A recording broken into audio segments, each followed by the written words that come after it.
Hoje nós vamos falar sobre doenças degenerativas, tóxicas e metabólicas, é a nossa última aula, então, do módulo de neuroradiologia. E antes da gente falar sobre as doenças propriamente ditas, né, sobre essas patologias mais significativas, mais representativas do encéfalo, nós vamos falar primeiro de como é o envelhecimento habitual do encéfalo, né, como que ele ocorre.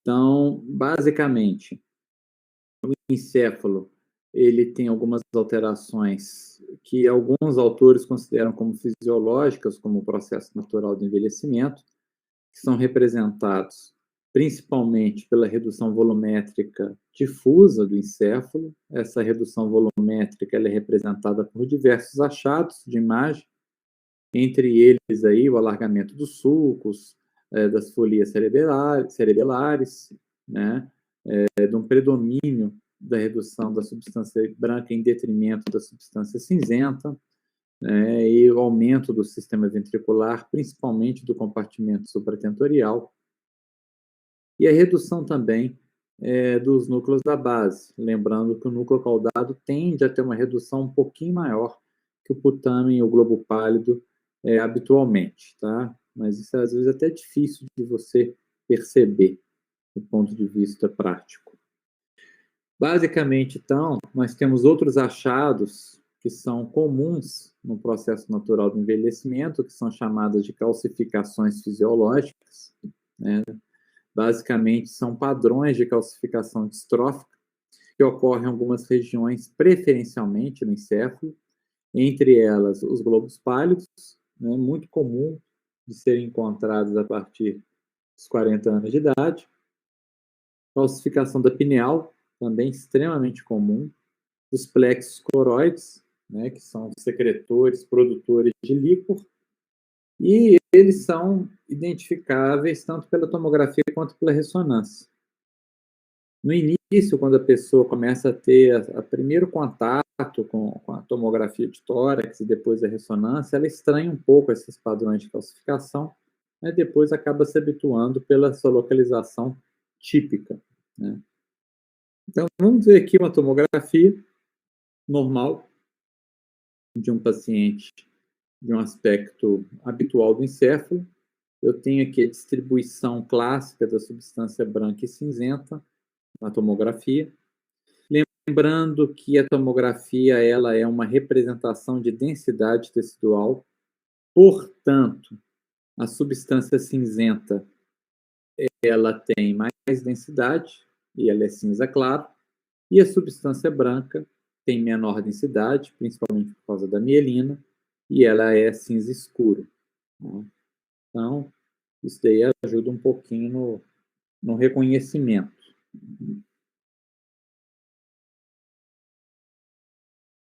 Então, na tomografia do paciente idoso, o que chama atenção inicialmente é a proeminência, né, dessas fissuras dos sulcos entre os giros corticais, das fissuras silvianas aqui nas regiões operculares e da presença de pequenas calcificações localizadas aqui nos globos pálidos.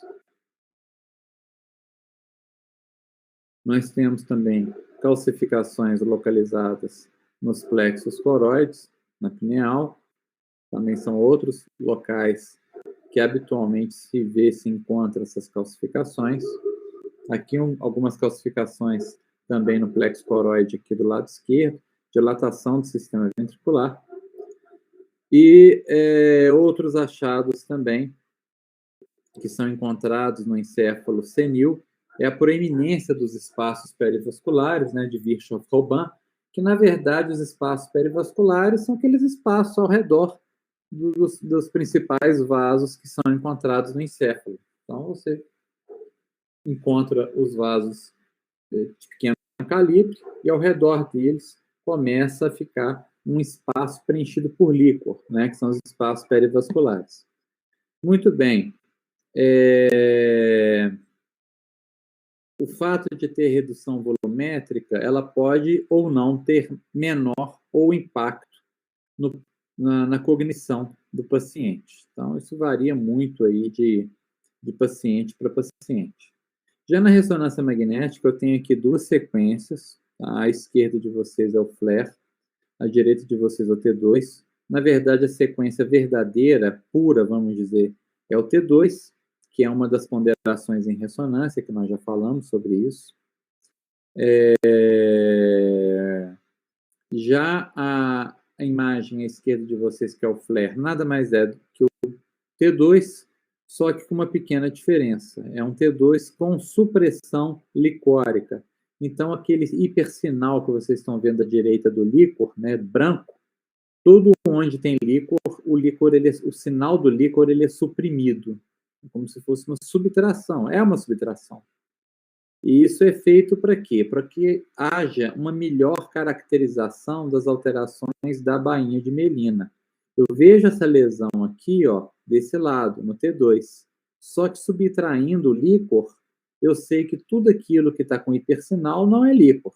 É alguma coisa possivelmente relacionada à substância branca. Tá? Muito bem.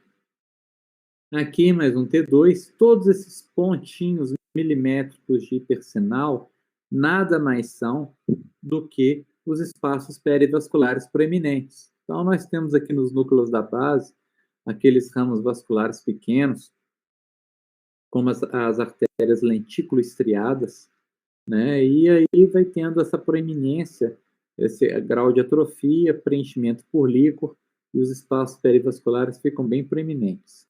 Se você olhar com muita boa vontade, você vai ver que o ramo anterior, o joelho e o ramo posterior da cápsula interna, tanto à direita quanto à esquerda, também estão mais finos, né? Já existe um grau de atrofia, de redução volumétrica.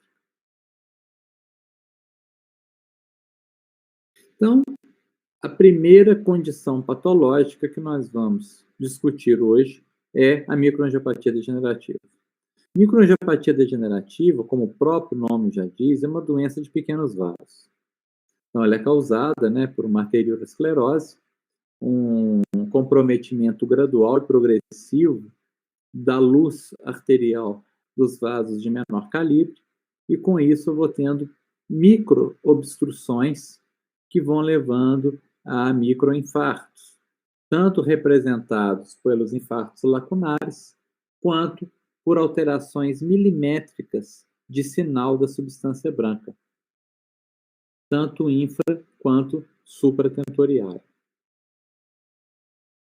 Quando essas alterações elas ficam muito confluentes, né, muito proeminentes, esse quadro pode levar a um quadro de alteração cognitiva, né, que é classicamente conhecido como demência vascular. Então, a demência vascular nada mais é do que um efeito somatório das alterações vasculares que vão acontecendo em determinado encéfalo com o passar do tempo. Muito bem. Como então que eu reconheço essa patologia, que é a microangiopatia degenerativa, pela ressonância magnética? Basicamente, nós estamos olhando, observando alterações de pequenos vasos. Então, eu tenho alguns focos de hipersinal nas sequências ponderadas em T2 e nas suas derivadas, como é o caso do FLAIR. Eles têm, geralmente, distribuição predominantemente supratentorial.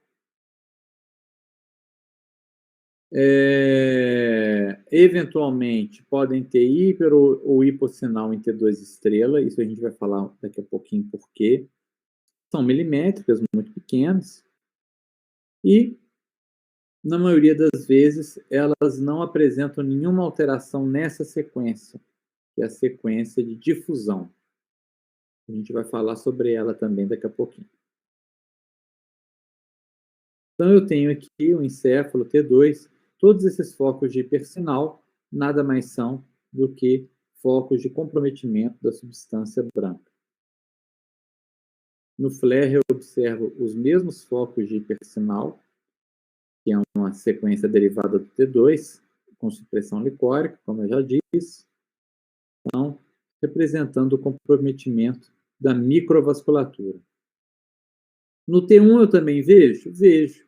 Só que a imagem ela não tem o mesmo contraste, não tem a mesma caracterização, a mesma conspicuidade. Então, por esse motivo, o T1 não é a sequência mais adequada para avaliação da microangiopatia degenerativa. Ela é uma sequência que acaba acrescentando, né? Ela é muito boa, às vezes, para você rastrear um infarto lacunar antigo, mas não é a melhor sequência. No pós-contraste, eu vejo que essa lesão não realça, como era de se esperar. Então, basicamente, isso é um T1 pós-contraste. Aqui nessa sequência, que é um flare também, eu vejo envolvimento da substância branca pontina, então tem um hipersinal na M-ponte esquerda. E na tomografia, posso sim ver alguns achados, só que não é a mesma coisa da ressonância, né? Então, eu vejo um ponto mais hipoatenuante, que já é densidade, ressonância é sinal. Então, um ponto hipoatenuante aqui, outro aqui, outro aqui. Consigo ver? Consigo, né? Mas nada se compara com a caracterização feita pela ressonância magnética. Então, aqui, né, na demência vascular, o que eu tenho na demência vascular? É uma perda progressiva da função cognitiva, como eu já tinha dito, né? Essa alteração ela tem um efeito somatório, tanto na microvasculatura quanto, eventualmente, na presença de alguns acidentes vasculares maiores. Você pode ter alterações tanto comportamentais quanto alterações do humor, além da perda da capacidade de cognição lógica, né? De raciocínio lógico, de associação e por aí vai. Quando tem um quadro extremo de envolvimento vascular muito grande, nós temos o que nós chamamos de doença de Binswanger, que é um envolvimento só de pequenos vasos, só que numa área maior do que o habitual. Muito bem. Como que eu faço, então, o diagnóstico por imagem da demência vascular? Né? Primeira característica do quadro de imagem é o envolvimento multifocal, então tem múltiplos focos de alteração de sinal na substância branca. O envolvimento é muito maior nos hemisférios cerebrais do que no restante do encéfalo. Existe uma certa bilateralidade e simetria, tá, entre os hemisférios cerebrais envolvidos.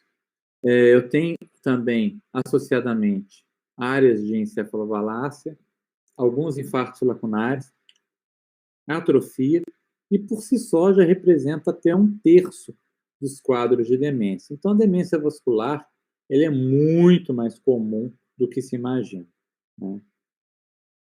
Então, resumidamente, eu tenho atrofia, tenho as alterações de sinal em T2 e flare. Agora, naquelas duas sequências que eu falei que eu ia falar, né, em seguida, o T2 estrela, que é outra derivada também do T2, ela é muito sensível para pequenas hemorragias, né? Ela consegue detectar pequenos focos de calcificação e de hemorragia, porque a hemosiderina, na sequência T2 estrela, ela distorce o campo e fica com hipossinal, fica como um pontinho preto. E a sequência de difusão, que é uma sequência que revolucionou o estudo do encéfalo por ressonância magnética, e ela tem essa característica por um motivo muito simples. Ela é a sequência que é capaz de detectar pequenos acidentes vasculares recentes. Então, quando eu vejo uma sequência com restrição da difusão, eu consigo afirmar que esse tipo de lesão ela é uma lesão recente, ou seja, é um acidente vascular recente. Então, olha só, sequência flare, múltiplos focos confluentes de hipersinal em T2. Aqui também, sequência T2. Só que no flare, ó, a imagem é bem mais fácil, né, de ser identificado. No T2 se confunde um pouco com líquor, mas são os mesmos achados. Aqui outra sequência flare mostrando bem, muito bem o envolvimento da substância branca. Aqui nós temos uma tomografia com achados semelhantes, né? Só que de baixa densidade, áreas hipoatenuantes. com limites aí parcialmente definidos, sem efeito de massa, sem efeito compressivo. E aqui eu tenho um quadro atípico, um paciente de 41 anos com achado muito sugestivo, né, de uma doença microvascular em estágio avançado. Então, é muito difícil você encontrar um quadro desse num paciente de 41 anos. Então, esse é um caso relativamente raro. É raro, mas não é, assim, raríssimo, impossível de se ver, né? Já apareceram alguns casos, que é o CADASIL. CADASIL nada mais é do que uma arteriopatia cerebral. Ela tem uma herança autossômica dominante. E os infartos são infartos de ramos menores, né? Com distribuição predominantemente subcortical, e que, à medida que esses infartos vão acontecendo, ele vai comprometendo a substância branca, por isso é descrito como uma leucoencefalopatia, né? Então, nada mais é, o CADASIL é uma sigla, né? Que em inglês, traduzindo para o português, é uma arteriopatia cerebral autossômica dominante com infartos subcorticais e leucoencefalopatia. É isso que é a sigla, está representada aí logo abaixo, né? Então, nós temos aí os infartos, eles são recorrentes, o pico de incidência é dos 30 a 50 anos, é uma doença muito, assim, traumatizante, né? Porque é um paciente muito jovem que, de repente, evolui com um quadro demencial numa fase de pico, né? De atividade na vida. Muito bem, o envolvimento é predominantemente temporal e na cápsula externa. Então, por esse motivo, eu vejo aqui envolvimento bitemporal dos dois lobos temporais e aqui o envolvimento, então, também preferencialmente ou predominantemente das cápsulas externas. Então, vamos agora para uma outra condição, outra doença muito conhecida, né, muito famosa, muito discutida, muito pesquisada, que é a doença de Alzheimer. Então, o Alzheimer é uma doença degenerativa progressiva, né? Ela ocorre por um acúmulo anormal de proteína tau e também de proteína beta-amiloide. Esse acúmulo inadequado dessas duas proteínas, que habitualmente fazem parte do processo fisiológico neuronal, mas o excesso, né, o acúmulo dessas substâncias acaba comprometendo a viabilidade e atividade neuronal. Então, a proteína tau, ela existe, né, ela faz a estabilização daqueles microtúbulos, elas são extremamente abundantes nos neurônios, né, em todo o citoplasma, e o excesso, né, o acúmulo delas acaba comprometendo, então, a atividade celular. O beta-amiloide também, mesma situação que o da proteína tau. Basicamente, na doença de Alzheimer, eu tenho uma fosforilação excessiva da proteína tau, que acaba sendo eliminada em maior quantidade no líquor, e o beta-amiloide, que era habitualmente eliminado no líquor, começa a se concentrar mais dentro da célula. Então, durante a avaliação licórica, eu tenho uma proteína fosfotal fosforilada em excesso e uma redução do beta-amiloide dentro do líquor. Por imagem, eu tenho vários achados, a maior parte deles são inespecíficos, que é principalmente atrofia predominantemente temporal ou temporoparietal. Tá? Várias doenças, infelizmente, cursam com o mesmo padrão, então não é específica do Alzheimer. Eu tenho um comprometimento hipocampal maior do que o restante do encéfalo. Isso aqui é um achado muito comum no Alzheimer, mas, via de regra, eu vejo o encéfalo reduzido e o hipocampo mais reduzido do que deveria ser para aquele encéfalo, né? Então, essa desproporção. O que é triste é que quando eu faço esse diagnóstico, a doença já está no estágio muito avançado, né? Que não é o ideal seria você conseguir fazer sempre o diagnóstico da forma mais precoce possível. Então, na espectroscopia, eu tenho, que é um recurso também da ressonância, eu tenho uma alteração dos principais metabólitos, né, como o N-acetil-aspartato, mio-inositol, o fosfomonoéster, né, eles mudam a sua concentração. E a PET-CT, alguns PETs já com marcador tal, infelizmente a gente não consegue fazer isso em grande escala, mas em alguns centros você consegue fazer o PET com, ao invés de marcar a glicose, você marca a proteína tal, você consegue fazer um rastreamento numa fase bem precoce. Então aqui é uma tomografia,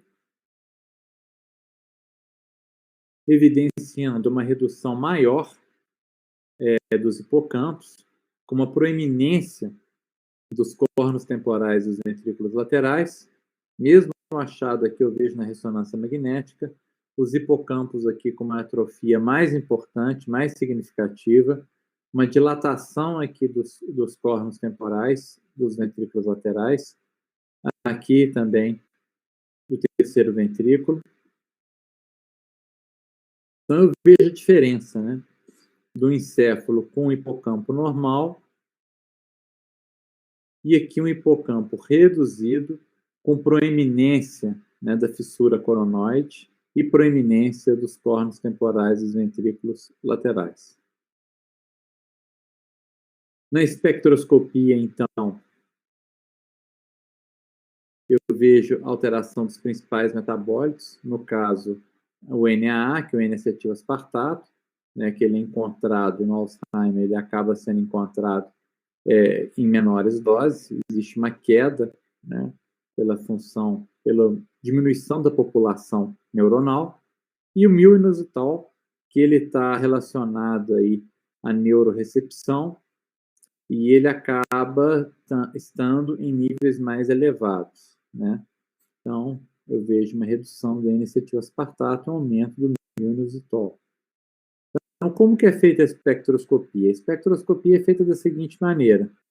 Eu seleciono uma área que eu quero estudar, né, nos 3 planos.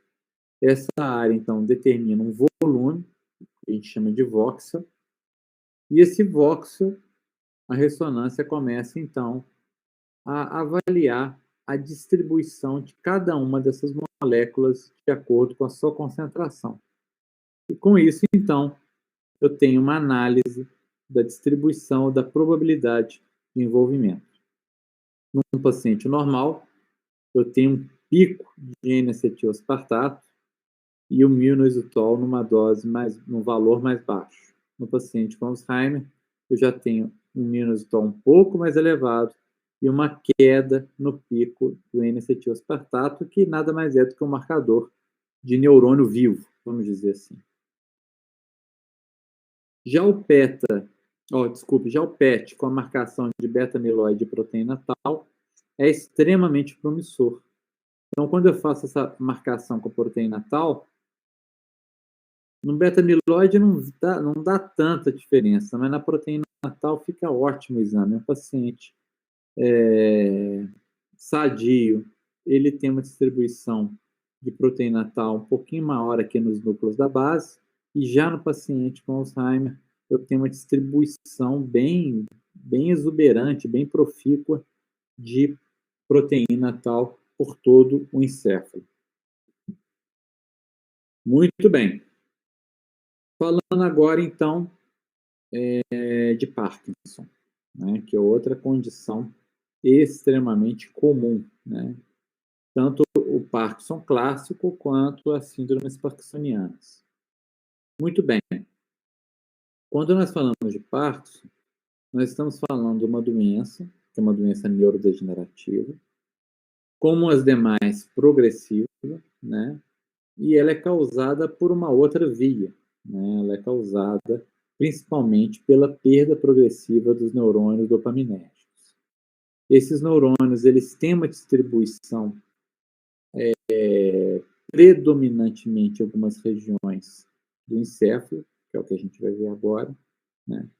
E a sua morte, a sua perda, vai levar, então, a uma série de alterações clínicas clássicas, né? começa com um quadro de rigidez, né, de bradicinesia, que é a perda da movimentação, da velocidade da movimentação. Temos também perda de equilíbrio, tremor de extremidades, né, fadiga, continência urinária e até mesmo amnésia. Nesse paciente, então, as alterações, elas não são muito exuberantes por imagem. Basicamente, o nosso foco ele está localizado na substância nigra, né? E existe, então, uma redução da espessura e do sinal da substância nigra.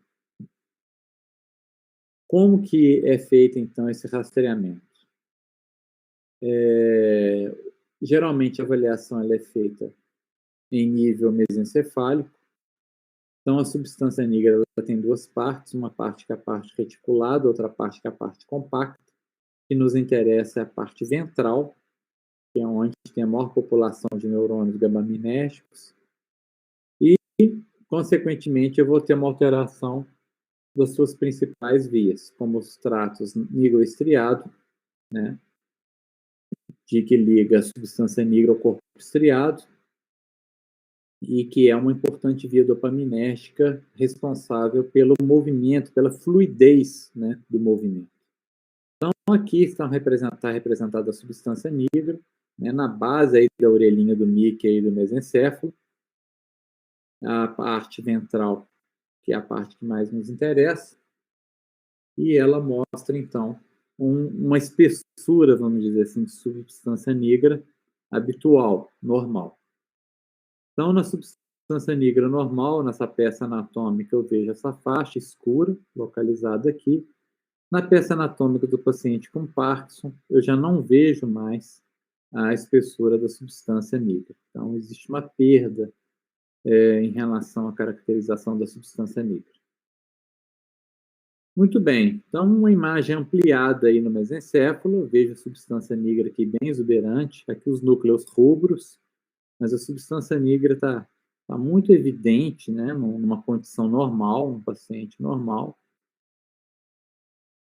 E no paciente normal, então, eu tenho duas ramificações da substância negra nas ressonâncias de altíssimo campo. Né? E no paciente com Parkinson, eu perco essa relação da diferenciação das duas faixas marginais da substância negra. Isso aqui é chamado de sinal da cauda do Andorin. Essa alteração ela somente é vista em ressonância de altíssimo campo, como são equipamentos de 7 Tesla. Esses equipamentos não são utilizados na rotina clínica, eles são utilizados com maior frequência em centros de pesquisa, mas nada impede que isso no futuro seja uma realidade no rastreamento. Outra doença também extremamente catastrófica, né, a esclerose lateral amiotrófica, é uma doença neurodegenerativa cruel, né, cruel porque ela é rapidamente progressiva, ela atinge uma população jovem, ela é extremamente incapacitante, ela não tem nenhum tratamento que seja realmente eficaz, você só tem um retardo da progressão das alterações.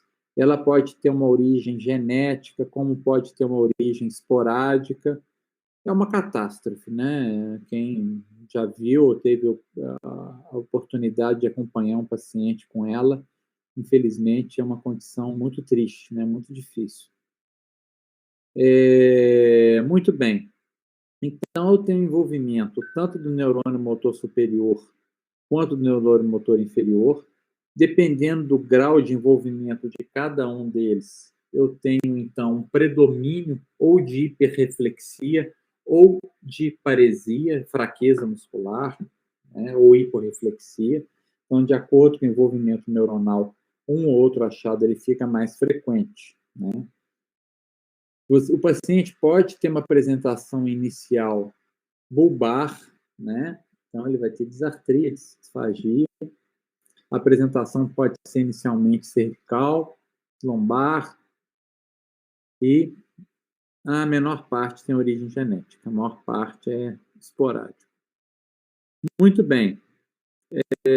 Quais são os achados de imagem? Então, os achados de imagem, basicamente, é o envolvimento dos tratos córtico-espinhais. Então, eu vejo desde a alteração no neurônio, propriamente dito, quanto na coroa radiada até a medula. A distribuição tende a ser simétrica, tá? Mas nada impede que você tenha um padrão de distribuição assimétrico, né? O grau de atrofia também dos sistemas motores, principalmente o trato piramidal. Existe um hipossinal em T2 e T2 estrelas no córtex, às vezes até com espessamento cortical, e essas alterações são mais evidentes, obviamente, no giro pré-central e também, em menor grau, no giro pós-central. Na espectroscopia, eu vejo, então, uma queda do NAA, como era de se esperar, porque o NAA representa a população de neurônios ativos, né? Eu tenho uma elevação do mioinositol, pelo mesmo motivo que nós vimos anteriormente, e um aumento também da coluna. É muito semelhante ao que acontece no Alzheimer. Então, aqui nós temos uma representação numa sequência FLAIR. Eu vejo alteração de sinal aqui, ó, bem na projeção do trato córtico-espinhal, representados aqui. O trato córtico-espinhal está principalmente aqui, ó, no ramo posterior da cápsula interna. Eu vejo alteração, distribuição típica do trato córtico-espinhal. E à medida que você vai descendo, os achados vão seguindo o trajeto do trato córtico-espinhal. Então, assim, a distribuição é bem típica, né? E com isso, o diagnóstico, infelizmente, é feito, né? Numa sequência FLAIR sagital, eu vejo aqui, ó, alteração de sinal seguindo o trajeto do trato córtico-espinhal. Então, isso acaba auxiliando muito no diagnóstico. E no T2 estrela, eu vejo isso aqui, ó, nos giros pré-centrais, esse espessamento corticais, essas áreas de microhemorragia nos tratos, nos giros pré-centrais. Muito bem. Então, falando aí do assunto que interessa mais a vocês, que é a encefalopatia alcoólica. Brincadeira, né? Mas, basicamente, a encefalopatia alcoólica, ela é uma doença que, na verdade, ela é um espectro, né, de alterações. Elas diz respeito a todos os efeitos tóxicos, tanto agudos quanto crônicos, induzidos pelo álcool, de um modo geral. Esse álcool, nós estamos falando tanto do etanol quanto de outros tipos de álcool, né? Como é o caso do metanol e por aí vai. Tanto o metanol quanto o etanol, eles atravessam, né, facilmente a barreira hematoencefálica. Por esse motivo, então, o álcool ele passa a ter uma ação tanto direta quanto indireta. A ação direta do etanol é a neurotoxicidade. Então, eu tenho uma situação em que o próprio álcool ele leva ao comprometimento do neurônio propriamente dito. E as ações indiretas, elas são causadas principalmente pela desnutrição e, eventualmente, pelo trauma. Então, eu tenho uma deficiência de vitamina B1, a tiamina, e ela induz, então, a síndrome de Wernicke-Korsakoff. Quando nós falamos, então, do efeito direto, né, que é a neurotoxicidade cortical, isso induz a isquemia de pequenos vasos e você passa, então, a ter lesão direta do sistema nervoso central. Já a outra via, que é a via indireta, existe, então, uma outra encefalopatia que é por carência de tiamina. Então, a alteração é uma alteração bem diferente. O etilismo é uma causa, mas não é a única. Então, vamos lá. O que o etanol induz no sistema nervoso central? Em altas doses, por períodos prolongados, eu tenho uma atrofia do vermes cerebelar, do restante do cerebelo, em menor intensidade. Eu posso ter uma alteração de sinal nos núcleos da base e até mesmo a área de restrição e difusão. Já o metanol é extremamente tóxico, ele pode levar a necrose putaminal, hemorragia também putaminal, bilateral, hemorragia subcortical. Então, assim, o metanol não é brincadeira. Só que aí vocês vão me perguntar, poxa, mas por que uma pessoa vai beber metanol? Essa é a pergunta. Quem que vai beber metanol? Vocês têm ideia de quem que bebe metanol? Tem alguma ideia?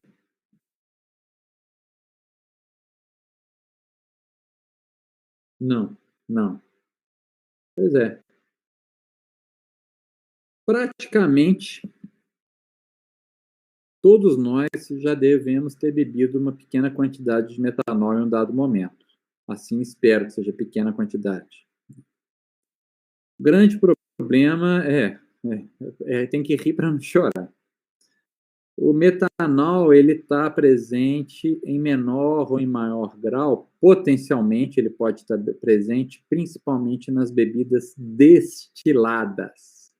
No processo de destilação, espera-se que o processo de destilação ele termine com a produção de etanol.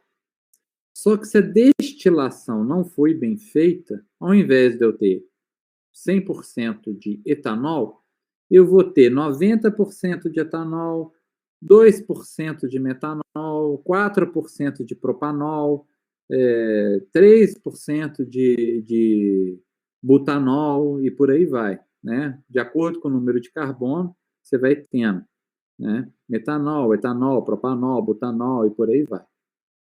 Então, uma destilação mal feita acaba aumentando muito o risco da produção de metanol. O que eu quero dizer com vocês?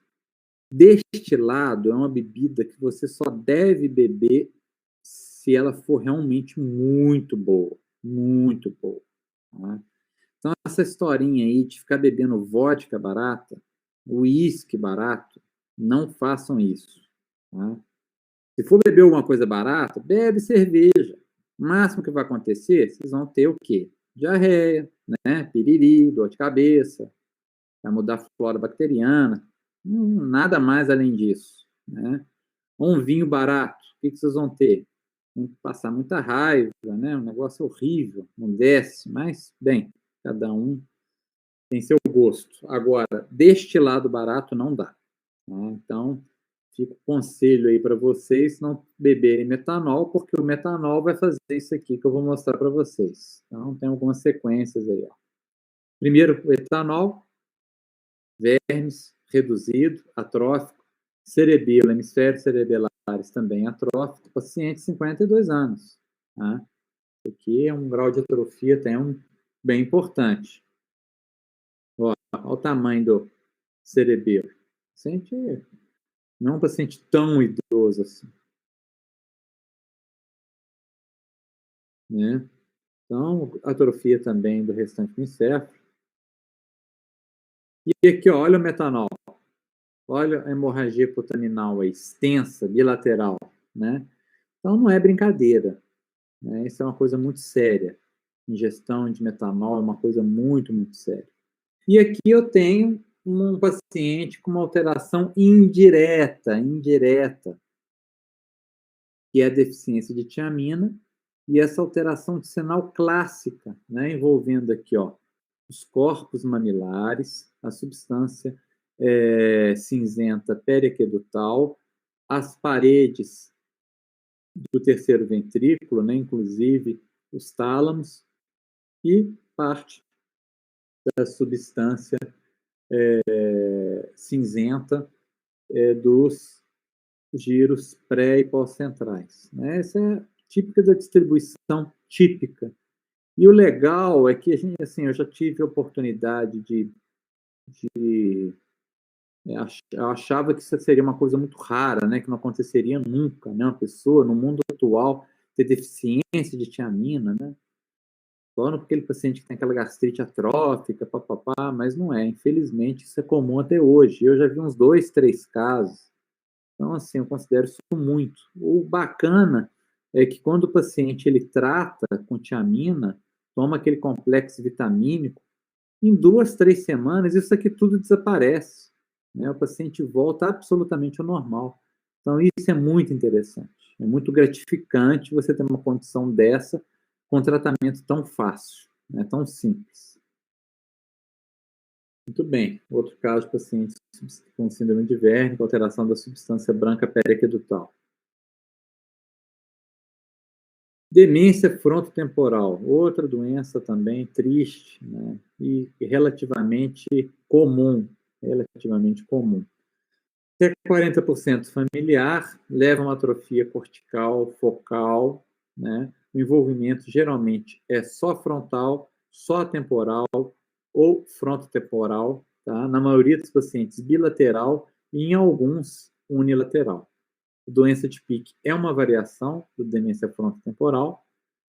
A etiologia, olha só aqui, ó, acúmulo de proteína fosfotal, né? Então nós estamos voltando à situação lá do Alzheimer. Um mecanismo fisiopatológico muito semelhante, que representa até 5% de todas as demências. Quadro, característica clássica, né, um transtorno aí, geralmente comportamental de personalidade, ou mesmo na mudança, né, do padrão de linguagem. Nós temos duas formas de apresentação clássicas, onde há um predomínio da variante comportamental e outra da linguagem, né? Isso aí varia de paciente para paciente. Pico de incidência é muito baixo, por isso que a doença é triste, né?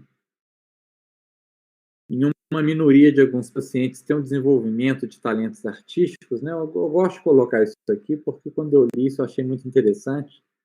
É muito raro, mas pode acontecer, porque o paciente, entre aspas, ele fica mais desinibido, né?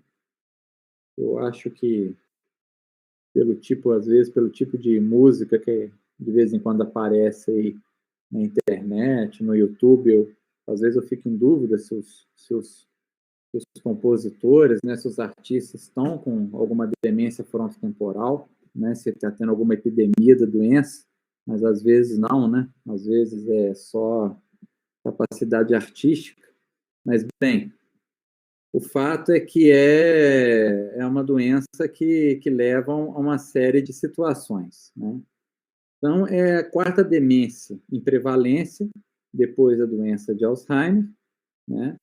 E é uma demência vascular, e depois a demência vascular. Quais são os achados de imagem, então, para esse tipo de paciente? Basicamente, eu tenho uma alteração de sinal em T2 e FLAIR, uma substância branca, com a distribuição frontotemporal. Pode, como eu já tinha dito, acometer só frontal, só temporal. Eu tenho a dilatação, então, dos espaços subaracnoides e ausência de realce. Na espectroscopia, o carro-chefe é o NAA, N-acetilaspartato, que representa, então, a viabilidade neuronal. E o glutamato também é um outro indicador, junto com o NAA, só que o NAA é mais fácil de dosar pela espectroscopia. Aumento do mioinositol, e o mioinositol está associado à reparação glial, né, ao tecido da neuróglia, das células da neuróglia que vão fazer o suporte aos neurônios. Então, na peça anatômica, eu já tenho uma distribuição bem típica, né? Então, quando vocês comparam aqui os giros na região aqui parietal, na região occipital, aqui eu tenho um grau de atrofia muito maior, tanto na região frontal como no polo temporal. Isso, no exame de imagem, fica muito claro. Você vê que o grau de atrofia aqui bifrontal é muito grande em comparação com o restante do encéfalo. Aqui é um caso mais raro, mas aquela história, é raro, mas acontece. Eu tenho uma atrofia só de lobo temporal esquerdo, nesse corte coronal. Olha como é que esse lobo temporal está muito mais atrofiado do que esse lobo aqui, né? Bem típico. Aqui na tomografia eu vejo os mesmos achados, né? Aqui, ó, frontal, frontal, frontal, temporal. Aqui no caso, temporal um pouco maior do lado direito, aqui do lado esquerdo menos. Então, a atrofia frontal é bem evidente. O próprio, né, a porção anterior do tronco do corpo caloso também fica mais afilada nessa região, em detrimento do grau de atrofia. E é isso, tá? Esse aqui era o último slide, então, da demência frontotemporal. Esse assunto, gente, é um assunto, como eu já tinha dito, ele é mais extenso, ele é mais complexo. Essa aula é uma aula muito resumida, vamos dizer assim,